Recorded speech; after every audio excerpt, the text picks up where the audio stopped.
In early 2022, the world was struck by one of the most devastating pandemics in modern history, Covid-19. What began as a health crisis quickly grew into a major global disruption that affected how people live, work, and connected with one another. In Malaysia, strict movement control orders or MCO were introduced to protect public health and slow the spread of the virus.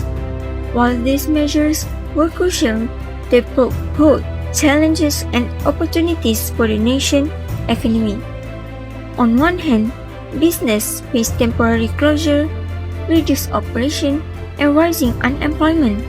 On the other, the crisis encouraged innovation, accelerated digital adoption, and pushed many sectors to rethink how they operated.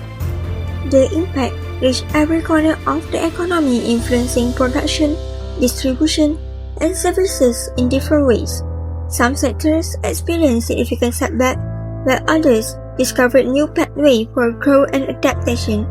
This sudden shift reshaped daily life for Malaysians and tested the country's resilience. It prompted the government, industries, and communities to adapt quickly, exploring new strategies, support systems, and technologies. In this video, we will explore how COVID-19 influenced Malaysia's three main economic sectors: the primary, secondary, and tertiary. Each one reveals its own mix of challenges and progress, shaping the direction of Malaysia's economy beyond the pandemic. Impact of COVID-19 on the primary sector. During the COVID-19 pandemic, the primary sector, which includes agriculture, fishing, forestry, and mining, faced major challenges that affected the economy. The first impact was disruption in supply chains. Because of lockdowns and movement restrictions, many farmers and producers could not transport their goods to markets. This caused delays, losses, and even wastage of perishable products like fruits, vegetables, and fish. Next, the sector experienced a shortage of labor. Many workers were unable to work due to travel bans and health risks. As a result, productivity in farms, plantations, and mining sites dropped significantly. Another major impact was the decline in global demand, with many countries closing their borders and reducing imports. Exports of key products such as palm oil, rubber, timber, and minerals fell. This caused a reduction in income for producers and exporting countries. COVID-19 also created price instability. When demand decreased but supply continued, the prices of many agricultural products fell. This made it harder for farmers and producers to earn a stable income. At the same time, production costs increase. Companies need to follow strict SOPs, buy protective equipment, and adjust transportation systems. These extra expenses reduce profit margins even further. Lastly, uncertainty during the pandemic caused a drop in investment. Many new agricultural and mining projects were delayed or cancelled, slowing down long-term growth in the primary sector. Although most impacts were negative, there were a few positive outcomes. For example, the demand for rubber gloves increased worldwide, which benefited Malaysia's rubber industry. There was also a rise in interest in local food production, encouraging communities to support local farmers.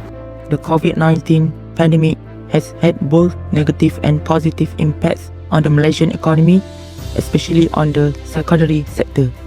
First, the positive impact. During COVID-19, the production of medical equipment like rubber gloves rose. According to Berita Harian Online 2020, the company specialized in glove making like Top Glove Corporation Berhad is the biggest rubber glove producer, as demand rose from Europe and the United States. Top Glove be able to produce 200 million pairs of genuine rubber glove and synthetic glove every day at a time. Other medical equipment is also in high demand, especially face masks and PPE. This makes some companies gain higher profits. However, COVID-19 also brings bigger negative impact than a positive impact on the industry. The factory activities are limited during the pandemic because of the existence of a factory cluster. This makes the government take action against the industry. According to Sinar Harian 2021, the limitation of the factory operation by the government influenced the cost of operation. The burden of the highest cost of operation is transferred to customers as the price of the good rises. The limitation of factory capacity from 16% to 14% reduces the workforce. This makes people unemployed and they cannot afford the expenses during the pandemic. For the industry sector focused on construction, many workers have lost their jobs because construction is slowing down during the pandemic.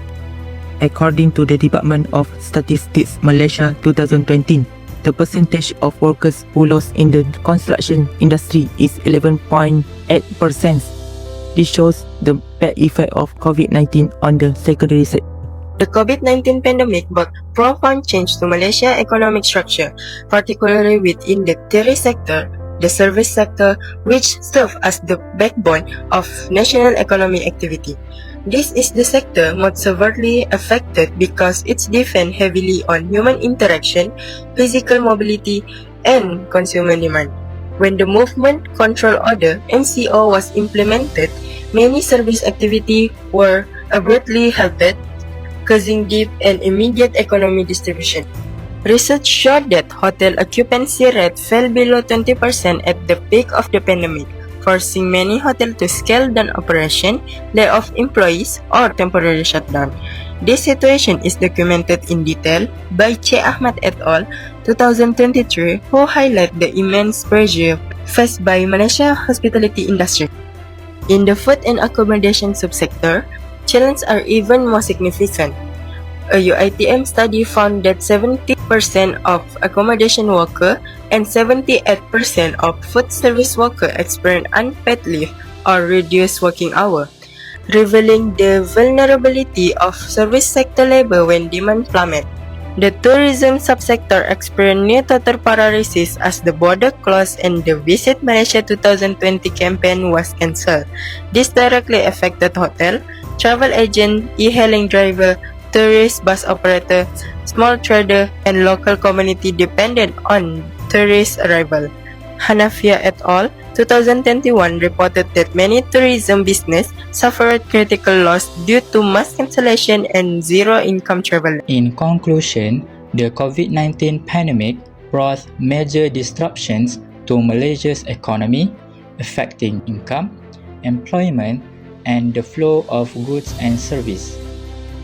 Many businesses were forced to reduce operations, workers faced job loss, and rising costs created widespread instability in both local and global markets. Despite these challenges, the pandemic also sparked positive developments. The demand for medical supplies such as masks, gloves, and PPE grew rapidly, giving certain industries room to expand.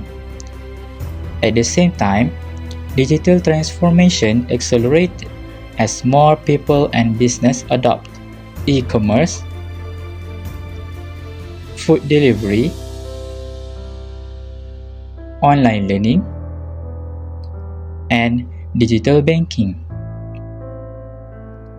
This demonstrated how Malaysians adapt to new ways of working and living. Overall, although the pandemic revealed several weaknesses in the economy, it also created new opportunities for innovation and the use of better technology. This gives Malaysia the chance to improve its economic strength and develop a more flexible and prepared economy for the future.